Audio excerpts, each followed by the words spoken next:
Guards mocked the waitress for defending a beggar, until the vampire king said, "Kneel before her." The silver knife was already at the beggar's throat when Elena's hand shot out and gripped the guard's wrist with a strength that shocked them both, her voice cutting through the tavern's sudden silence like a blade of its own. "Touch him, and I'll make sure the entire city knows the royal guard brutalizes the helpless in public." Wait, before the next revelation happens. If this mystery has already captivated you, let us know where you're following this story from. To make sure you don't miss any unexpected alliances or awakened powers, subscribe and join our circle. The game is about to change. Now, back to the scene. The guard's face contorted with rage, his pale eyes narrowing beneath the polished helmet that marked him as one of the elite protectors of Ashenmoor's noble quarter. Around them, the Golden Chalice Tavern had gone deathly quiet, every patron frozen with their cups halfway to their lips, every conversation strangled mid-word. Elena felt her heart hammering against her ribs, but she kept her grip firm, kept her chin raised, even as the guard's three companions closed in around her.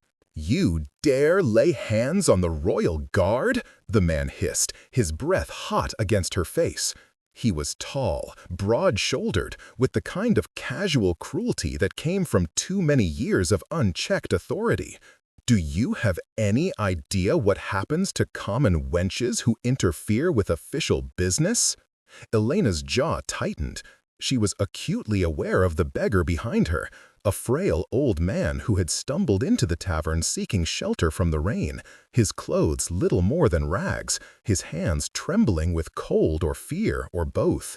She'd seen him shuffled from corner to corner all evening, kicked like a stray dog, until these guards had decided to clean up the establishment with their particular brand of violence. Official business?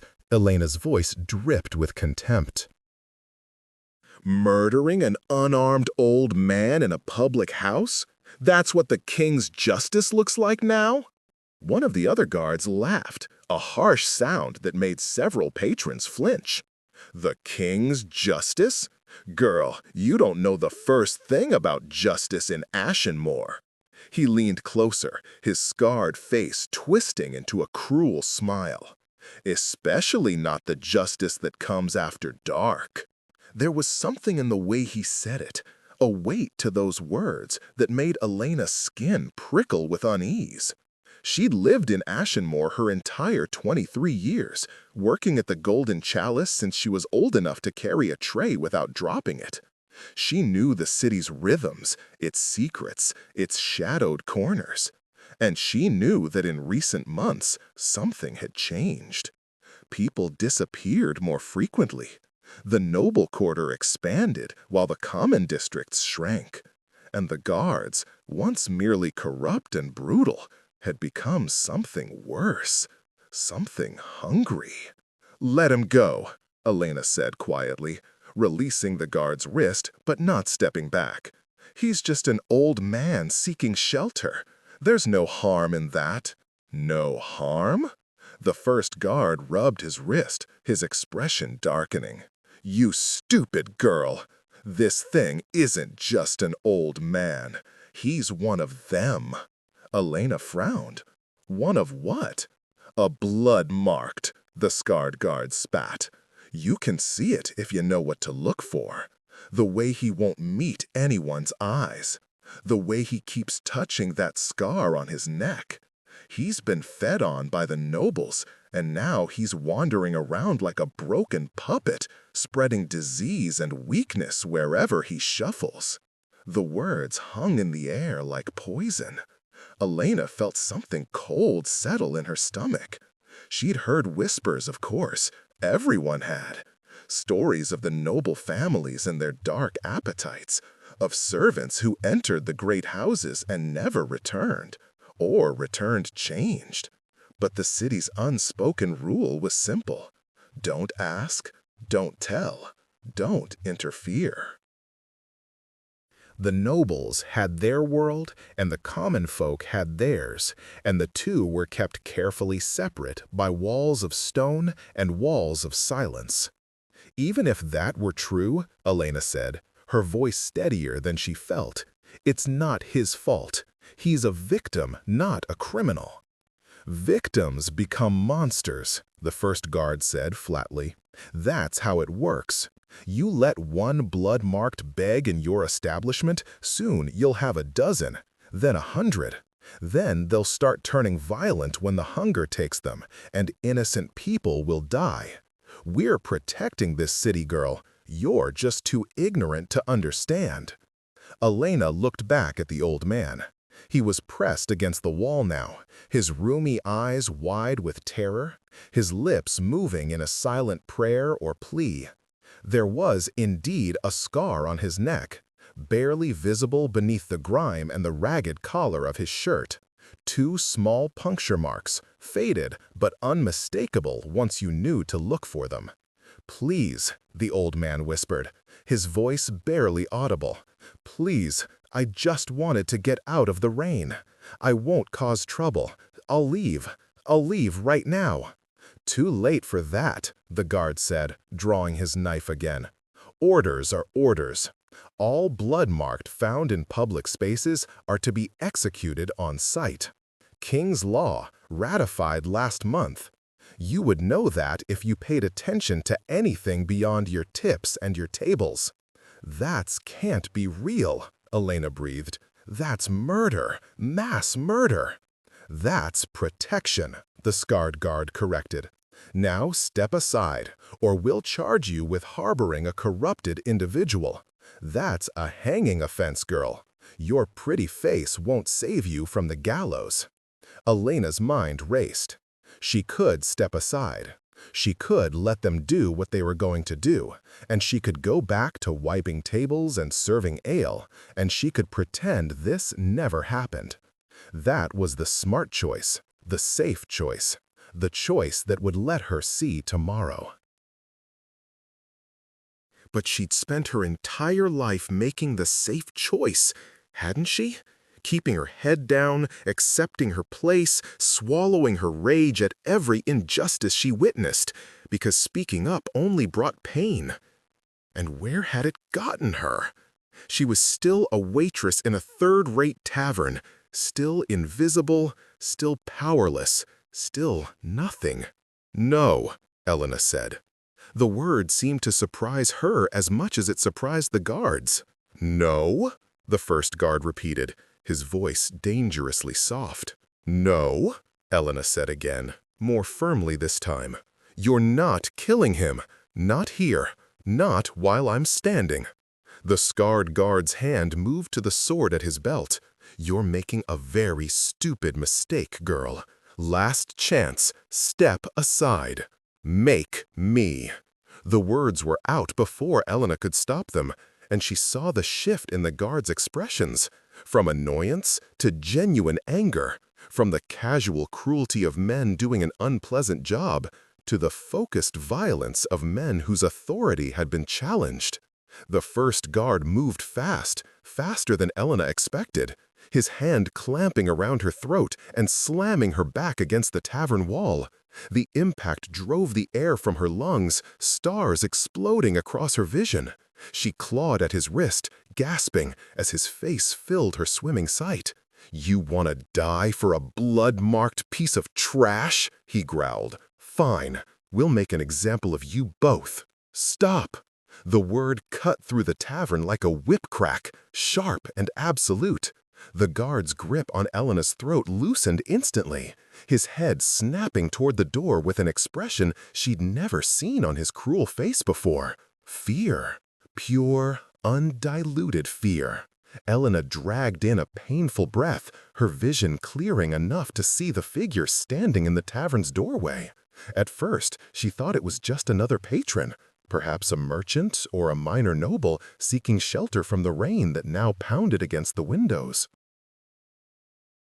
But as her eyes adjusted, as the lightning flashing outside silhouetted the newcomer, she realized this was no ordinary man.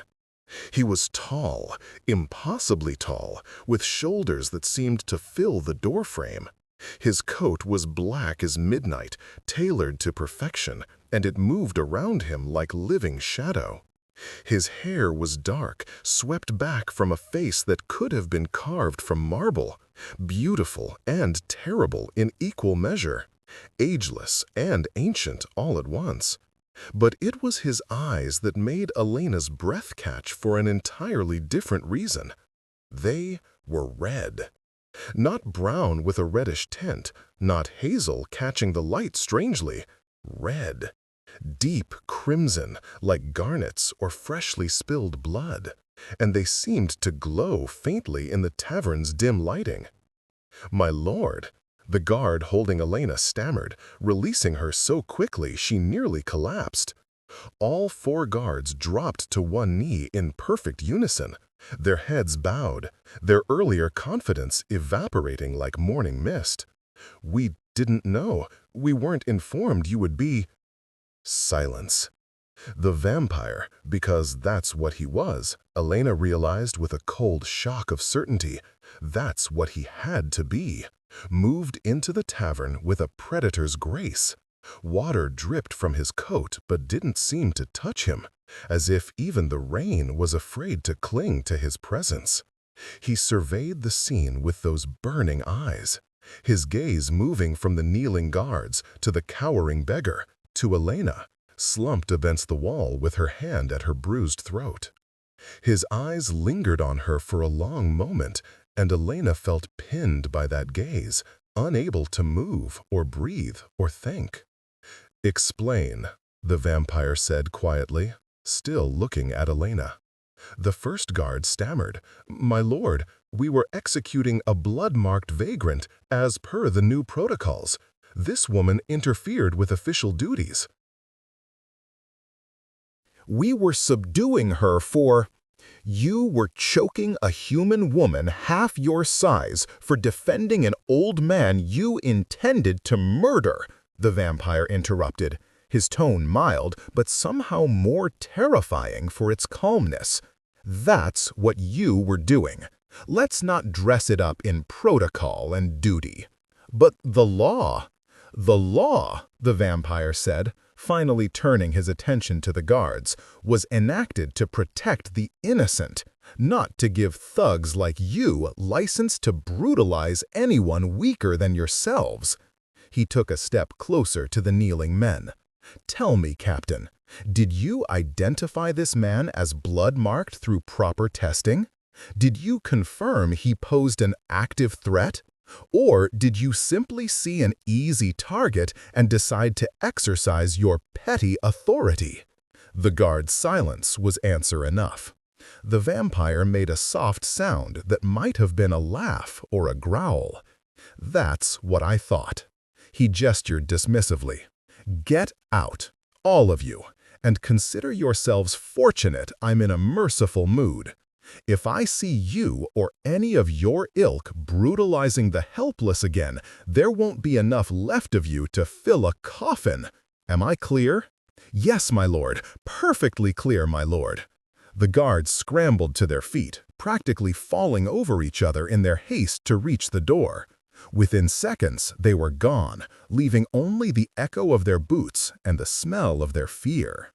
The tavern remained frozen, every patron too terrified to move or speak.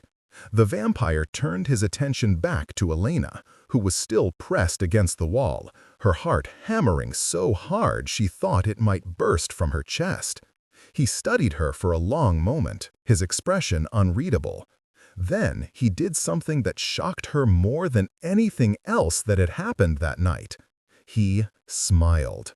It was a small smile, barely there, but it transformed his face from terrifying to merely devastating. "You have a name, brave girl?" Elena swallowed, her throat aching.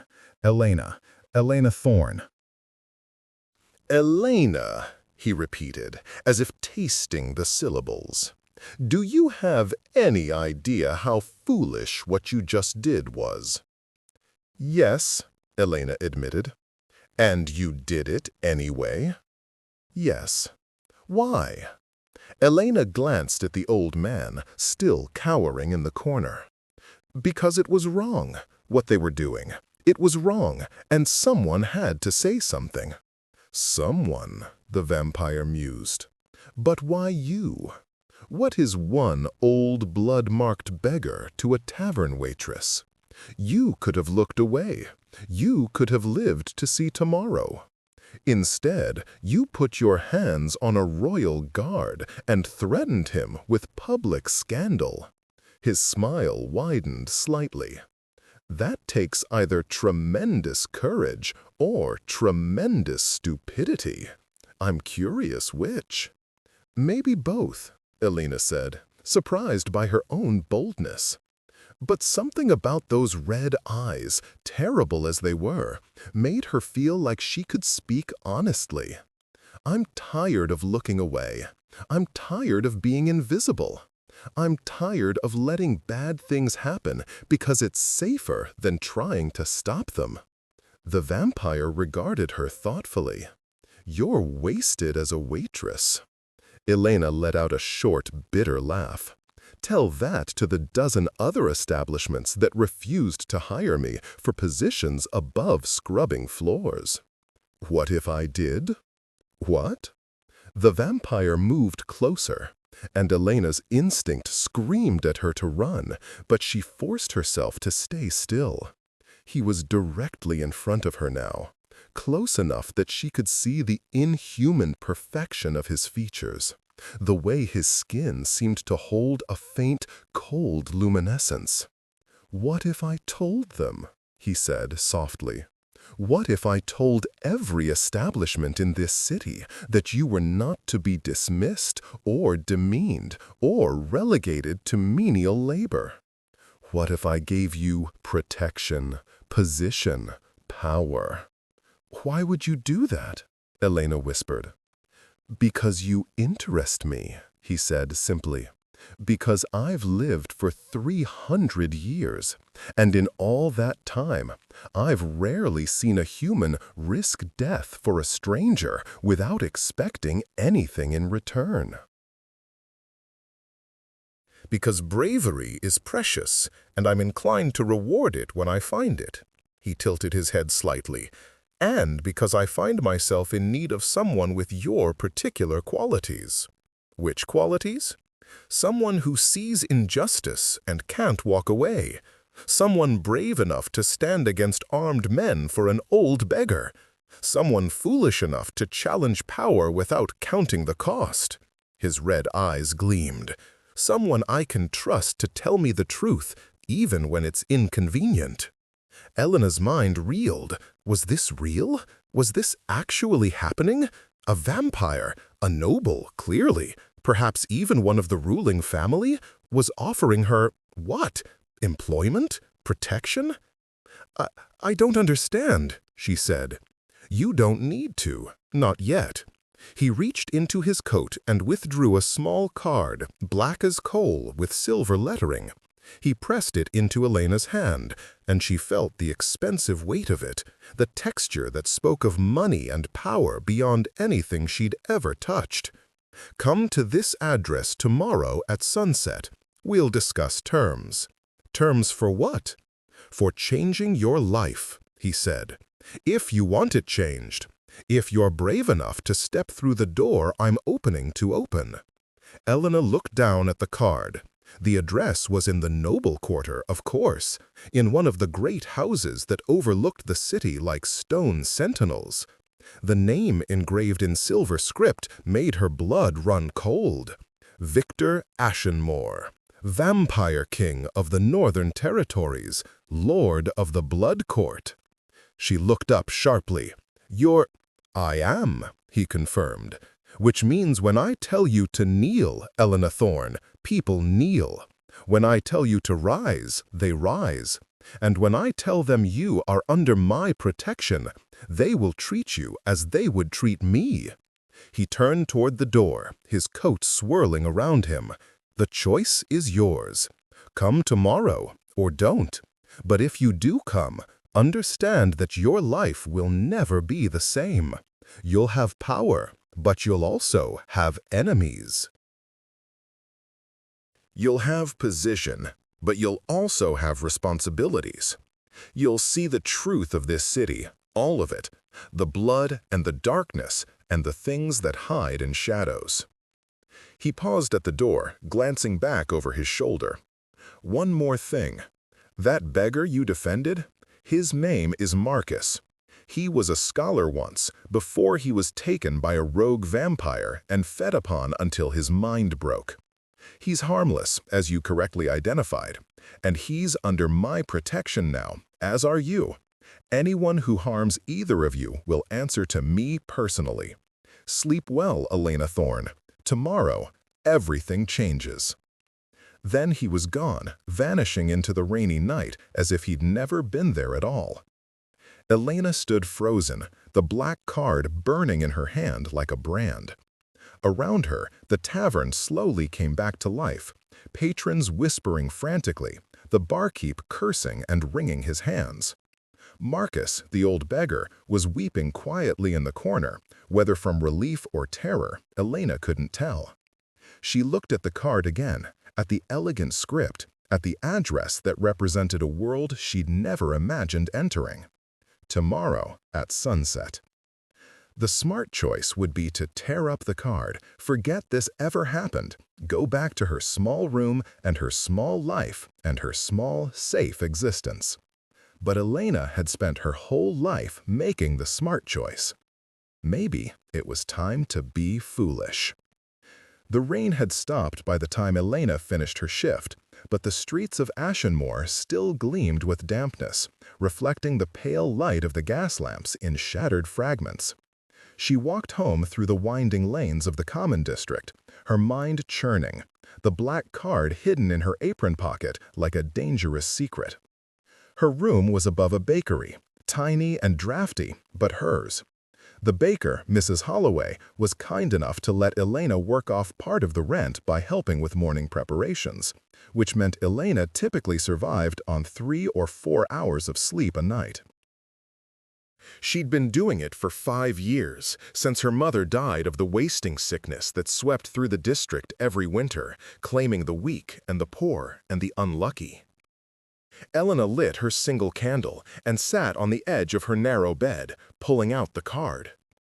In the flickering light, the silver lettering seemed to move, to shimmer with a life of its own. She traced the name with her finger. Victor Ashenmoor. She'd heard the name before, of course. Everyone had. The Ashenmoor family was the oldest vampire dynasty in the Northern Territories, their bloodline stretching back centuries, their power absolute.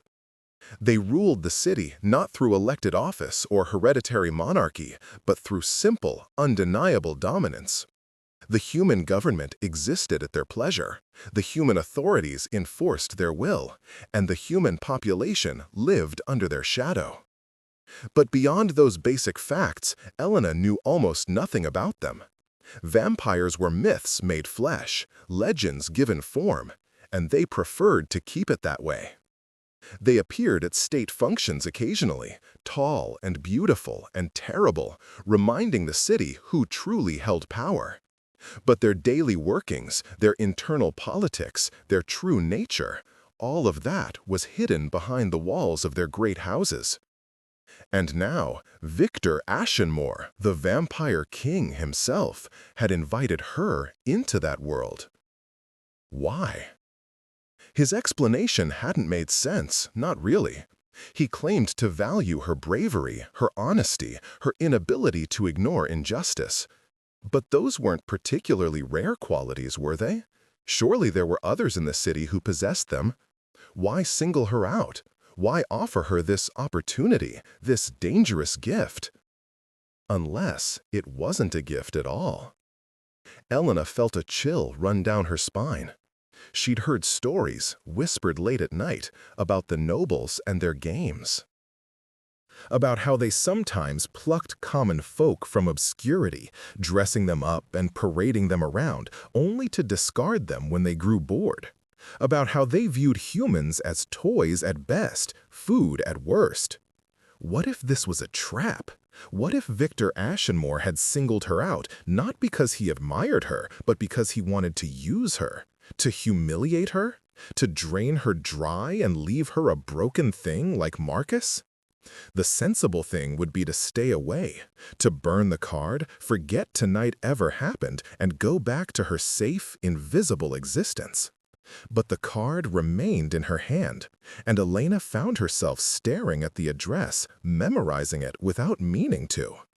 A knock at her door made her jump, shoving the card under her pillow with guilty haste. "Yes?" "It's Sarah. Can I come in?" Elena relaxed. Sarah was another waitress at the Golden Chalice, a few years younger than Elena, with wild red hair and an irrepressible spirit that somehow survived despite the grinding poverty and daily indignities they both endured. She was the closest thing Elena had to a friend. "Come in," Elena called. Sarah slipped through the door, closing it quickly behind her. Her eyes were wide, her freckled face flushed with excitement. "Is it true? Did the Vampire King really come to the tavern? Did he really protect you from the guards?" "Word traveled fast, apparently." Elena sighed. "It's true." "Gods above!" Sarah sat on the bed beside Elena, bouncing slightly. "What was he like? Was he terrifying? Was he beautiful? I heard he can kill a man just by looking at him. I heard he once destroyed an entire rebel army in a single night. I heard he was—" Elena paused, trying to find words. "Powerful. And yes, beautiful in a way. But not cruel, at least not to me. He was almost kind." Sarah's eyes went wider. "Kind? A vampire? Elena, they're monsters. Everyone knows that." "Maybe," Elena said. "Or maybe they're just like us. Some good, some bad, most somewhere in between." "That's a dangerous way to think," Sarah warned. "My mother always said the nobles appear kind right up until they sink their teeth into your neck." "Maybe your mother was right." Elena pulled the card out from under her pillow, showing it to Sarah. "He gave me this, an invitation." Sarah took the card with trembling fingers, her face going pale as she read the name. "Elena, no! You can't be thinking of—" "I don't know what I'm thinking," Elena admitted. "That's the problem.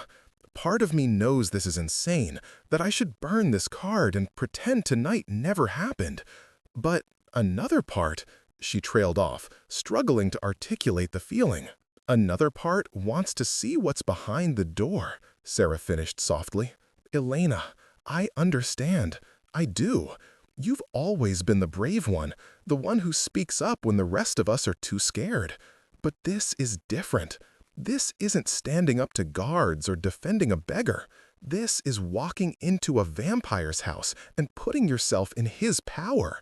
If he decides to hurt you, to drain you, to turn you into one of those blood-marked things, no one will stop him. No one will even know." "He said I'd have his protection," Elena said, but even to her own ears, it sounded weak. "And you believe him? Elena, they're predators. We're prey. That's just how the world works. You can't change it by being brave or noble or whatever you think you're being. You'll just get yourself killed." Elena took the card back, staring at the silver script. "What if I could change it? What if there was a chance, even a small one, to make things better? To stop guards from murdering helpless old men?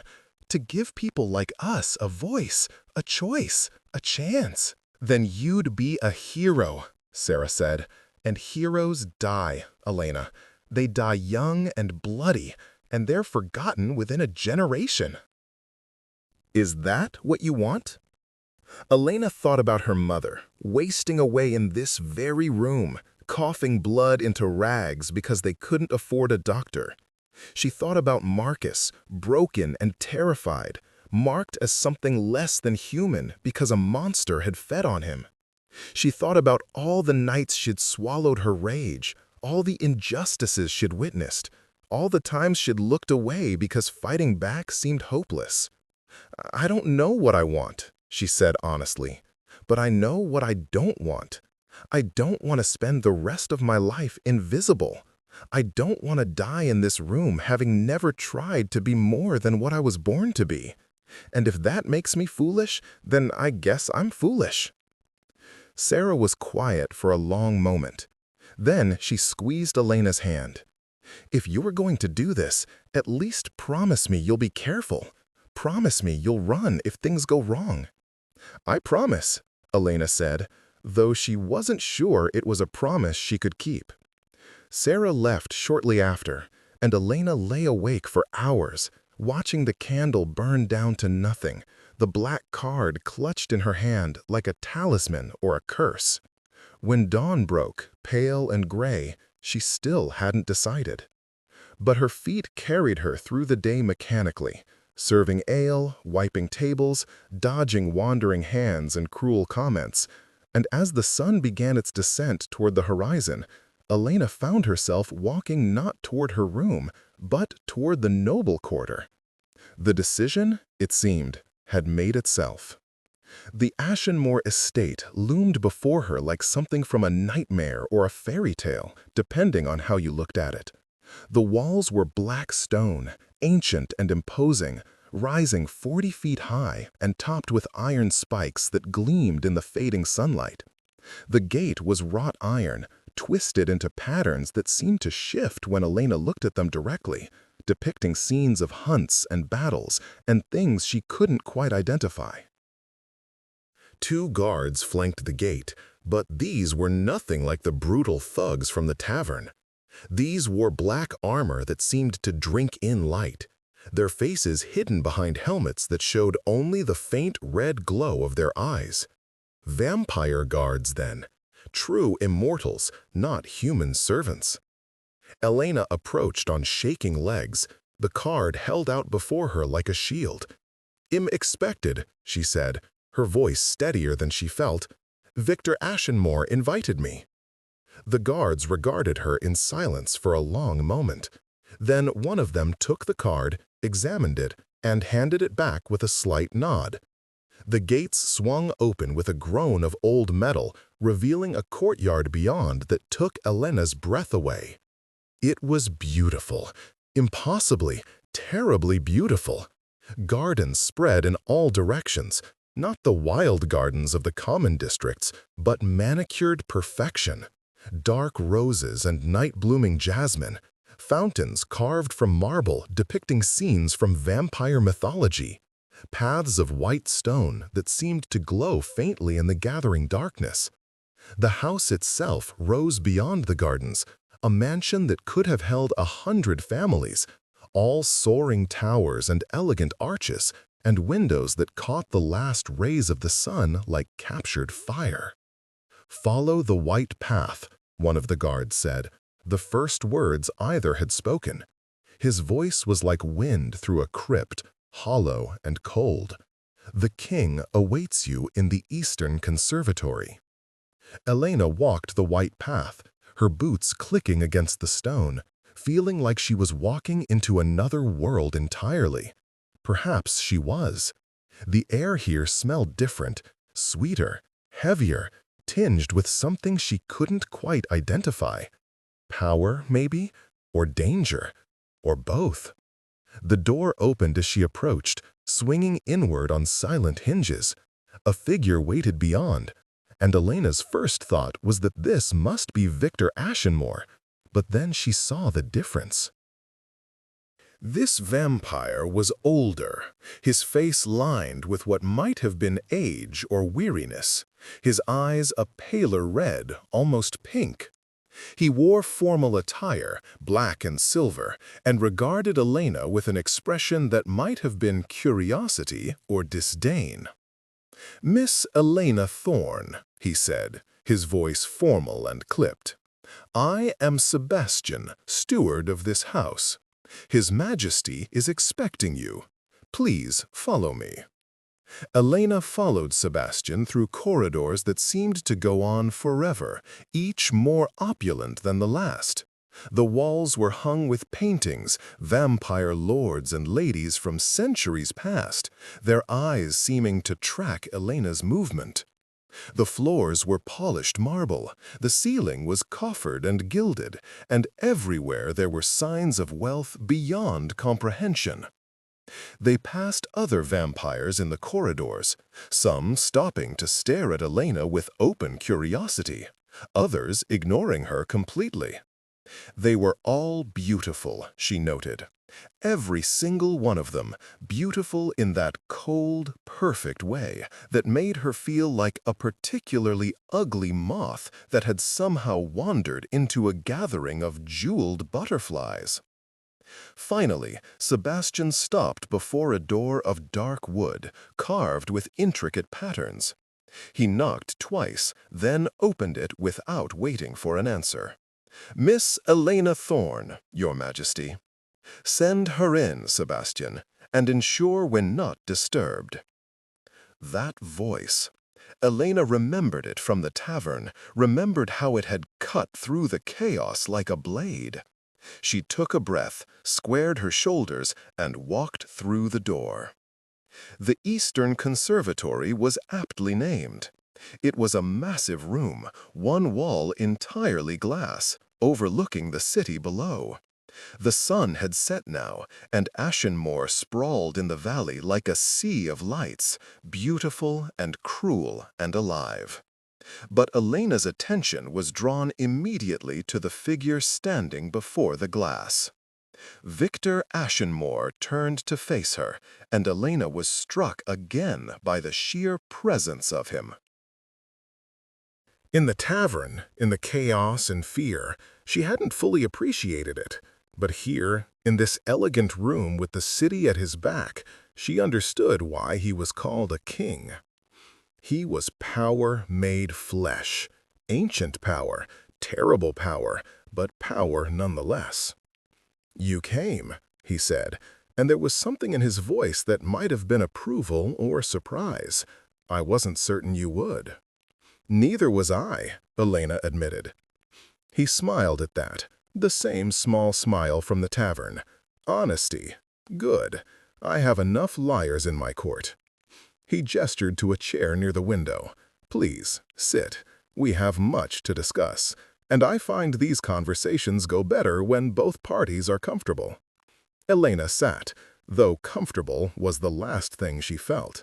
The chair was probably worth more than everything she'd ever owned combined. Victor took the chair across from her, his movements fluid and precise, and for a moment they simply regarded each other. "You have questions," he said finally. "Ask them." "Why me?" Elena asked, the question that had been burning in her mind since last night. "You could have anyone in the city, human or vampire.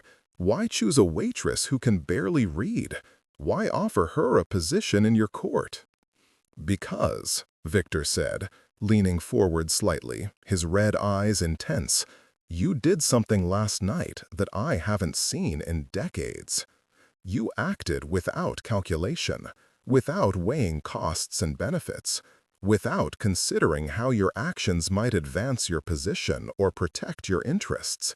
You saw an injustice, and you stepped in to stop it. Consequences be damned." He paused. "That kind of instinct, that kind of moral clarity is precious, and I need it." "For what?" "To help me save this city from itself." Elena blinked. Whatever she'd expected, it wasn't that. "Save it. You rule it. You and the other noble families. If something's wrong with Ashenmoor, isn't that your responsibility?" "Yes," Victor said, simply. "Which is why I'm trying to fix it, and why I need someone like you to help me." He rose and walked to the window, gazing out at the city. "Tell me, Elena, what do you know about vampire society? About how we govern, how we survive?" "Very little," Elena admitted. "Just rumors and stories. You feed on blood. You're immortal. You're stronger and faster than humans. Beyond that," she shrugged. "Then let me educate you." Victor's voice took on a lecturing quality, like a teacher with a particularly important lesson. "Vampires are not, as your stories suggest, mindless monsters. We are a civilized society, with laws and customs and a hierarchy as complex as any human nation. At the top are the old families, bloodlines that stretch back centuries. Below them are the turned, humans who have been transformed into vampires, either through choice or necessity. And at the bottom, barely tolerated, are the blood-marked, humans who have been fed upon but not turned, who exist in a twilight state between human and vampire. Elena thought of Marcus, cowering in the tavern. That's what those guards said, that Marcus was dangerous. Marcus is dangerous, Victor said, turning back to face her, but not in the way those guards suggested. He's dangerous because he represents a truth the noble families would prefer to ignore, that we are losing control, that our society is fracturing, that the old ways are no longer sustainable. I don't understand. Victor sighed, a very human gesture that somehow made him seem less alien. Elena, vampires survive by feeding on humans. That's simply a fact of our existence. But there are ways to do it that are humane, consensual, sustainable. Donors who offer their blood willingly in exchange for protection or wealth. Careful feeding that doesn't drain or damage. A balance between our needs and your survival. He paused. That balance is what my family has tried to maintain for centuries. But in recent decades, that balance has begun to tip. How? Greed, cruelty, a growing faction of younger vampires who view humans not as partners but as livestock. They feed indiscriminately, they turn humans without permission or training. They create blood-marked and abandon them to madness. They push for laws like the one that allows guards to execute blood-marked on sight, which only creates more violence and fear. His hands clenched. They're turning Ashenmore into a hunting ground, and if I don't stop them, this city will tear itself apart. Elena tried to process this, tried to reconcile the monster from the stories with the troubled ruler before her. And you think I can help stop this? I think you can help me prove that a different path is possible, that humans and vampires can coexist with dignity and respect on both sides. He returned to his chair, leaning forward intently. Elena, I need someone in my court who hasn't been corrupted by vampire politics. Someone who will tell me when I'm wrong, when my people are wrong, when the laws we pass are unjust. Someone who can speak for the humans of this city in a way they'll believe, because you're one of them. A human voice in a vampire court? Elena said slowly. Precisely. Not a servant, not a toy, not a donor. An advisor, an advocate, someone with real power to shape policy and challenge injustice. He met her eyes. It won't be easy. You'll be hated by many of my people for being human. You'll be suspected by yours for working with vampires. You'll be caught between two worlds, belonging fully to neither. Then why would I do it? Elena asked. Victor smiled, and this time it reached his eyes. Because you're the kind of person who defends old beggars from armed guards. Because you can't walk away from injustice even when it would be smarter to. Because I think, deep down, you want the chance to make a real difference. And this is that chance. He wasn't wrong. God's help her. He wasn't wrong. Elena felt something stirring in her chest, something that felt like hope and terror in equal measure. This was insane, impossible, dangerous beyond measure. And yet, what would it entail, she asked, this position you're offering? You would live here in the estate. You would have your own rooms, your own staff, resources at your disposal. You would attend court sessions, policy meetings, hearings. You would advise me on human concerns and how our laws affect the common people. You would have the right to speak freely, to challenge decisions, to propose alternatives. He paused. And you would be under my personal protection. No vampire or human would be permitted to harm you without answering to me directly. And in return? Honesty, loyalty, your genuine efforts to help bridge the gap between our peoples. His expression grew serious. I won't lie to you, Elena. This won't be a comfortable life. You'll see things that disturb you. You'll be forced to make compromises that feel like betrayals. You'll have enemies who would kill you if they could. But you'll also have the chance to save lives, to change laws, to shape the future of this city. Elena looked out the window at Ashenmore, at the districts she knew so well, at the lives being lived in ignorance or fear or desperate hope. She thought of her mother, dead too young, of Marcus, broken and terrified, of Sarah and all the other waitresses and bakers and laborers who existed at the mercy of forces they couldn't control or even fully see. She thought of the life she could have, safe, small, invisible. And she thought of the life Victor was offering, dangerous, significant, seen. I have conditions, Elena heard herself say. Victor raised an eyebrow. Name them. I want education. I can barely read. If I'm going to be an advisor, I need to understand law, politics, history. I need tutors. Granted. I want protection for my friend Sarah. She's a waitress at the Golden Chalice. I want assurance that no one, vampire or human, will harm her because of her connection to me. Granted. And I want real power, not just the appearance of it. If I'm going to speak for the humans of this city, I need to know my words matter, that you'll actually listen, actually consider what I say. Victor was quiet for a moment, studying her. Then he stood and held out his hand. Elena Thorne, I swear by my blood and my name that you will have education, protection for those you care about, and real voice in my court. Your words will matter. Your counsel will be valued, and no one under my authority will harm you without facing my wrath. He smiled slightly.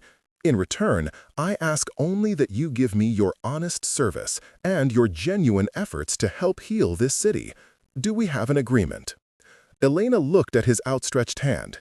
Taking it would change everything, would transform her from invisible waitress to something entirely new, would place her at the center of a world she didn't understand, surrounded by creatures who could kill her with a thought. She took his hand. His skin was cold, impossibly cold, but his grip was firm. Then, welcome to my court, Elena Thorne. Your new life begins tonight. Tonight? Elena squeaked. No time like the present. Sebastian will show you to your rooms and help you prepare. In 2 hours, there's a court session. Minor nobles requesting audience, disputes to be settled, that sort of thing. You'll attend as my human advisor. His smile was amused. I'm sure it will cause quite a stir. I'm sure I'll embarrass you terribly, Elena said. I don't know anything about court protocol or proper behavior or… Good, Victor interrupted. I don't want you polished and proper. I want you genuine and honest. The court has enough polished liars. He released her hand and walked toward the door. Oh, and Elena, one more thing. Yes? Don't be afraid to speak your mind, even if, especially if, what you have to say will upset people. That's what I'm paying you for. Then he was gone, leaving Elena alone in the beautiful room with the city stretched below her and her entire world tilting on its axis. The rooms Sebastian showed her to were obscene. There was no other word for it. They were larger than the entire building she'd lived in, decorated with furniture that belonged in museums, hung with tapestries that were probably older than the city itself. There was a bedroom with a bed so large Elena could have slept sideways on it, a sitting room with more books than she'd seen in her entire life, and a bathing room with a tub that could comfortably fit 3 people. This must be a mistake, Elena said weakly. I'm just an advisor, surely. "The king was quite specific about your accommodations," Sebastian said with a hint of disapproval. "These rooms haven't been used since Lady Catherine passed away 30 years ago. They're traditionally reserved for the king's most trusted companions." Elena didn't miss the emphasis on companions, nor the implication behind it. "I'm not his mistress," she said sharply. Sebastian's expression didn't change, but Elena sensed a slight softening.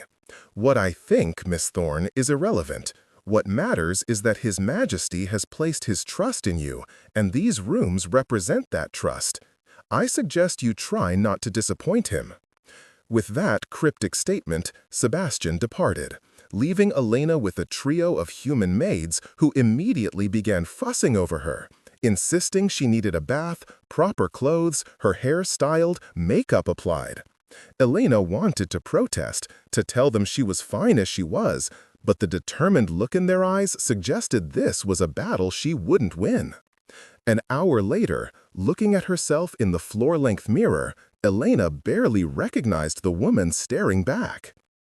The maids had dressed her in a gown of deep blue silk that hugged her figure in ways that made her blush, styled her dark hair into an elegant updo that actually made her look graceful, and applied just enough cosmetics to enhance rather than hide her features. She looked like a lady, like someone who belonged in these rooms, in this world. It was terrifying. "You look beautiful, miss," one of the maids said shyly. She was young, maybe 16, with gentle eyes. "The court will be stunned." "That's what I'm afraid of," Elena muttered. "What's your name?" The maid looked startled by the question. "Anna, miss." "Well, Anna, I need your help. I've never attended a vampire court session before. I don't know how to behave, what to say, where to stand. Can you give me any guidance?" Anna glanced at the other maids nervously. "We're not supposed to gossip about court matters, miss." "I'm not asking you to gossip. I'm asking you to help me not make a complete fool of myself." Elena softened her voice. "Please, I'm just a waitress who's been thrown into this world without a map. Anything you can tell me would help." The maids exchanged looks. Finally, Anna nodded. "Stay close to the king. Don't speak unless he invites your opinion. Don't look the older vampires directly in the eyes. They consider it challenging. And most importantly, miss, don't show fear. Vampires can smell it, and they'll use it against you." "Don't show fear," Elena repeated. "Great. I'm terrified." "Then hide it," another maid said, older than Anna, with a scar across her cheek. "Put on a mask, miss. Pretend you're playing a role, being someone brave and confident. Sometimes pretending is all we've got." It was good advice. Elena took a deep breath, forced her shoulders back, lifted her chin. She could do this. She'd faced down armed guards. She'd challenged the vampire king himself. She could certainly survive a court session. Probably. A knock at the door made them all jump. "It's time, Miss Thorne." Elena took one last look at herself in the mirror, at this stranger in silk and jewels, and walked to the door. The throne room was exactly what she'd imagined a vampire's court would look like, and yet somehow more intimidating in reality. It was vast, the ceiling soaring 40 feet overhead, supported by columns of black marble veined with silver. The floor was polished obsidian, reflecting the light from hundreds of candles in crystal chandeliers.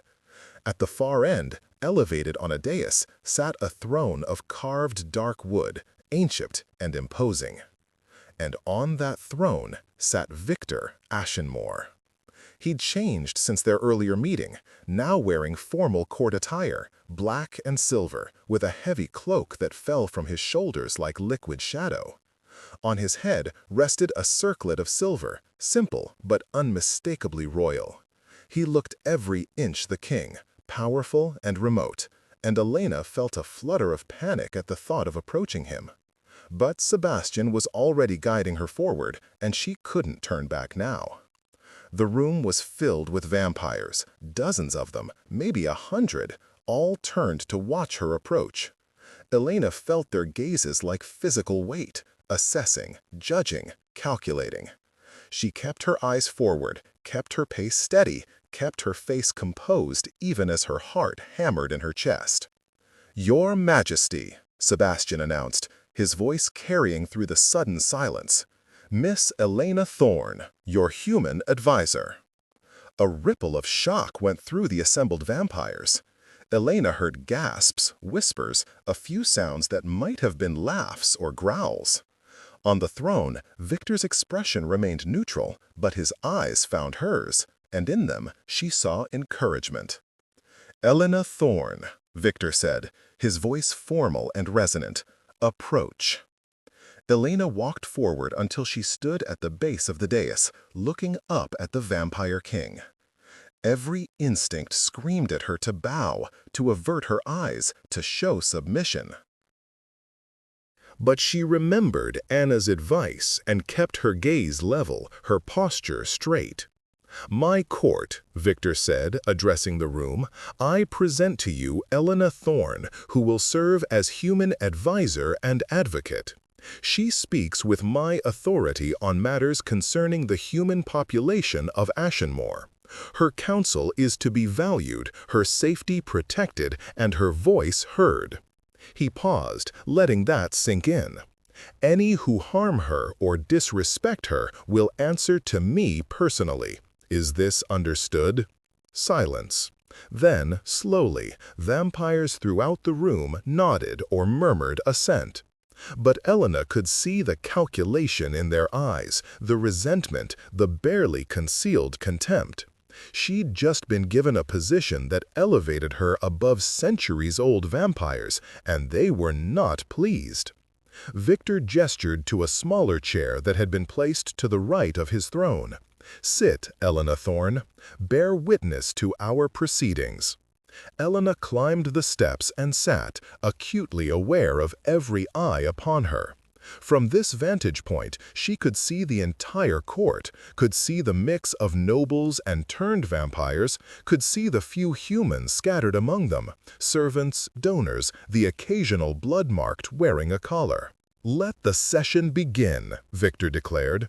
"Who petitions the court?" What followed was both fascinating and disturbing. A parade of vampires approached the throne, making requests, lodging complaints, seeking judgments on disputes. Elena listened intently, trying to understand the complex web of allegiances and enmities, the careful dance of power and protocol. A noble vampire requested permission to turn a human lover. Victor granted it, but with conditions. The human must consent, must be educated about what the transformation entailed, must be given 3 nights to reconsider before the turning. The vampire agreed, but Elena saw resentment flash across his face. A merchant vampire complained that human workers were demanding higher wages, claiming it made business unprofitable. Victor asked Elena, "What do you think of this complaint?" Every eye turned to her. Elena swallowed, her mouth suddenly dry. "I think," she said carefully, "that if a business can't afford to pay workers a living wage, perhaps the problem isn't the workers' demands, but the business model itself." Several vampires hissed. The merchant's face darkened with rage. "You dare suggest I change centuries of successful practice because a few humans want luxury?" "I suggest," Elena said, forcing her voice to remain steady, "that humans wanting to eat regularly isn't luxury, it's survival. And if your business relies on keeping people on the edge of starvation to be profitable, then yes, it needs to change." The tension in the room was palpable. Victor leaned back in his throne, his expression unreadable. "The human advisor makes a valid point. Merchant Aldrich, you have 1 month to adjust your wage structure to provide adequate compensation. If you cannot do so, well, we'll discuss alternative arrangements for your workers." Aldrich looked like he wanted to argue, but after a tense moment, he bowed stiffly and withdrew. Elena released a breath she hadn't known she was holding.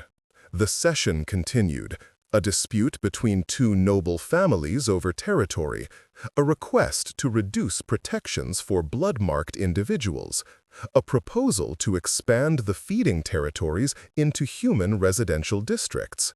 On each matter, Victor asked Elena's opinion, and on each matter, Elena forced herself to speak honestly, even when her opinions were clearly unpopular. She opposed the reduction of protections. She suggested that feeding territories should be negotiated with human community leaders, not imposed by fiat. She pointed out that several proposed laws would create hardship for common folk while benefiting only wealthy vampires. By the end of the session, Elena was exhausted, her dress damp with nervous sweat despite the room's chill, and she was fairly certain she'd made enemies of at least half the court. But Victor seemed pleased. "This session is concluded," he declared. "Court is dismissed until the next fortnight." Vampires filed out, many casting dark looks at Elena as they passed. When the room was finally empty, except for Victor, Sebastian, and a few guards, Elena slumped in her chair. "Well," she said weakly, "I think that could have gone worse." Victor laughed, a genuine sound of amusement. "You were magnificent. Absolutely magnificent. Did you see Aldrich's face when you called his business model unsustainable? I thought he might have a stroke, if vampires could have strokes." "I probably shouldn't have been quite so blunt," Elena admitted. "I didn't mean to challenge centuries-old vampires in front of the entire court." Victor grinned.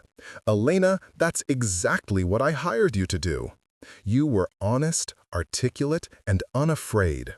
You did precisely what I needed you to do, even if it made people hate me, especially then." Victor rose from his throne, descending the dais to stand before her. "Change is never popular with those who benefit from the status quo. If everyone loved you, it would mean you weren't challenging anything, weren't pushing for real reform. The fact that you've made enemies means you're doing your job correctly." Elena wanted to feel reassured, but she couldn't shake the memory of those hostile stares, the barely contained violence in some of the vampires' eyes. "Victor, some of those vampires looked like they wanted to kill me." "They did," Victor said matter-of-factly. "But they won't.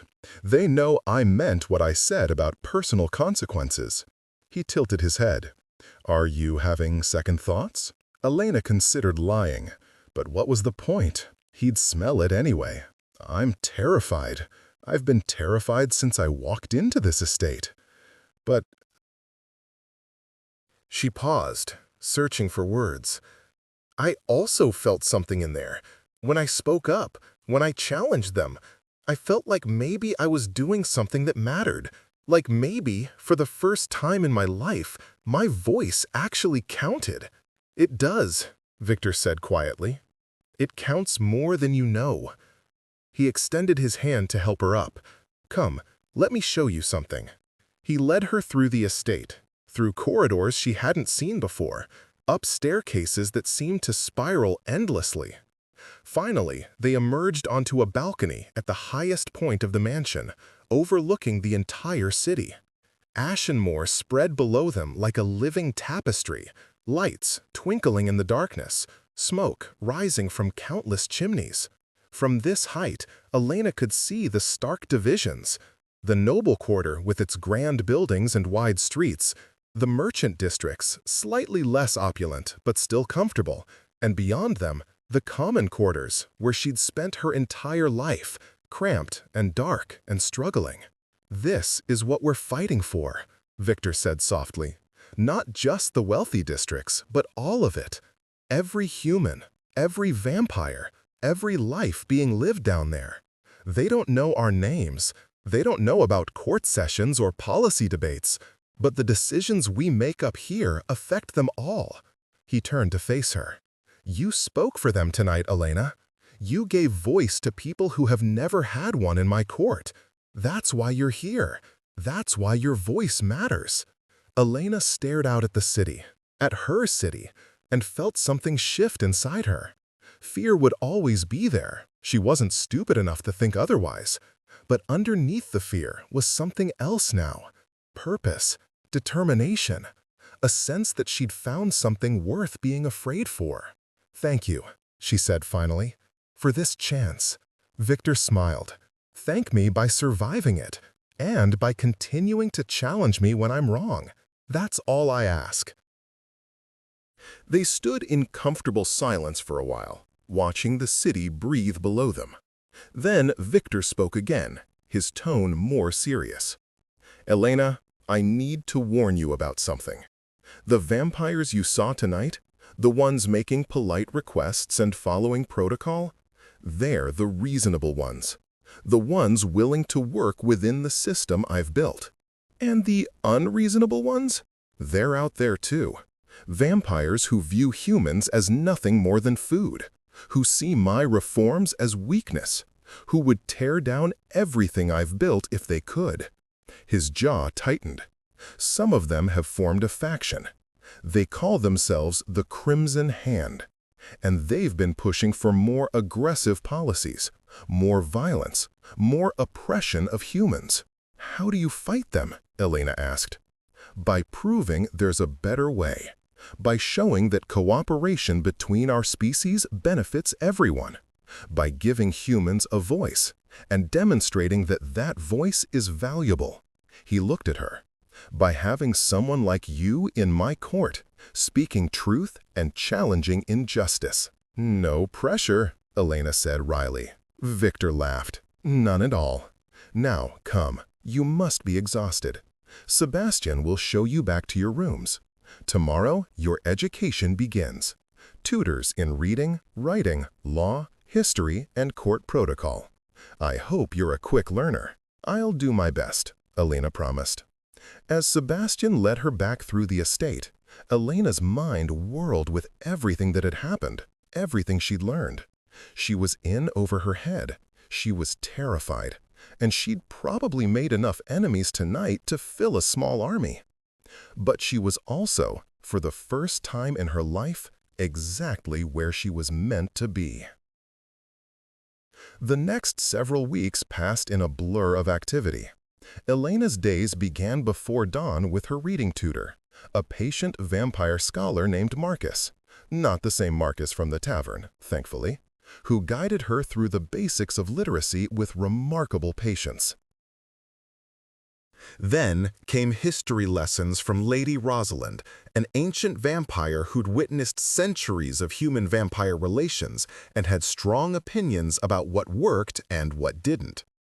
Afternoons were dedicated to law and policy with Sebastian himself, who proved to be a surprisingly effective teacher once he accepted that Elena was truly committed to learning. And every evening, Elena attended court sessions with Victor, sitting at his right hand and offering her perspective on the matters brought before him. It was exhausting. Elena often fell into bed too tired to even undress properly, her head spinning with new information, her muscles aching from the tension of constant vigilance. But it was also exhilarating. She could feel herself changing, growing, becoming something more than she'd been. The court, slowly, grudgingly, began to accept her presence. Oh, they didn't like her, that much was clear. But they stopped openly challenging her right to be there, stopped questioning her every statement. A few even began seeking her opinion privately, asking how certain policies might affect human communities, genuinely interested in her perspective. Sarah visited when she could, sneaking into the estate during Elena's rare free moments, bringing gossip from the common districts and reminding Elena of where she came from. Those visits were precious, keeping Elena grounded, preventing her from losing herself entirely in this strange new world. But despite the progress, despite the tentative acceptance, Elena couldn't shake the feeling that something was building. Victor had mentioned the Crimson Hand, but she'd seen no direct evidence of their activities. Yet there were signs. Whispered conversations that stopped when she entered a room, furtive glances between certain vampires, a tension in the estate that grew thicker with each passing day. The storm broke on a cold autumn night, 6 weeks after Elena had entered Victor's service. She was in her rooms, reviewing legal documents for tomorrow's court session, when she heard shouting from somewhere in the estate. Elena rose, her heart suddenly pounding, and moved to her door. She opened it cautiously to find the corridors in chaos, vampires running, guards mobilizing, servants crying out in fear. Anab appeared, her face white with terror. "Miss, you need to hide. They've breached the outer walls. The Crimson Hand is attacking." "Attacking? Attacking what?" "The king, miss. They've come to kill the king."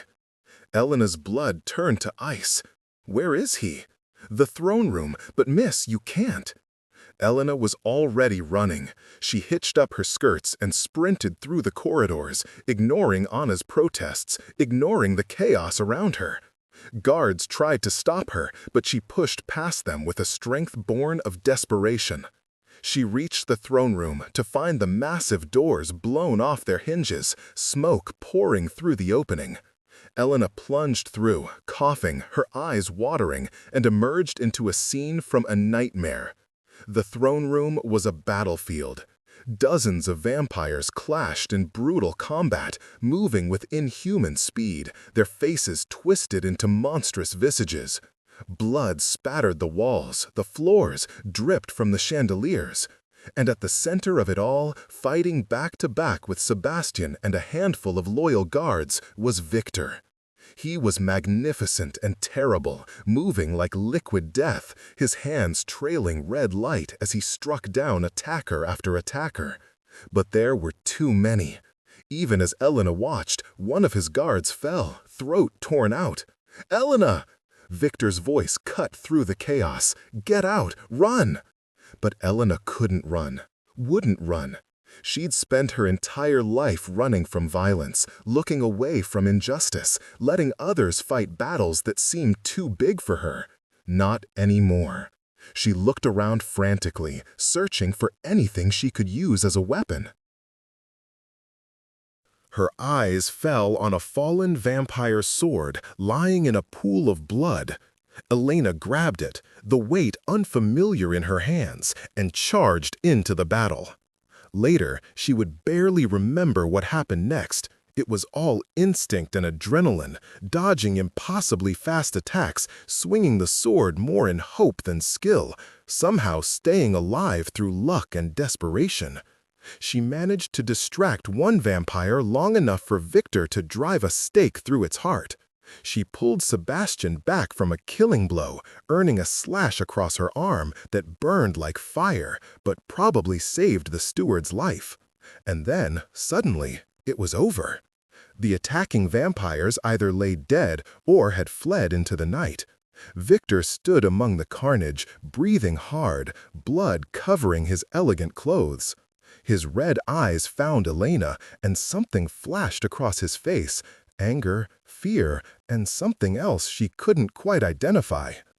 "You foolish, brave, impossible woman," he said, crossing the distance between them in 2 strides. "I told you to run."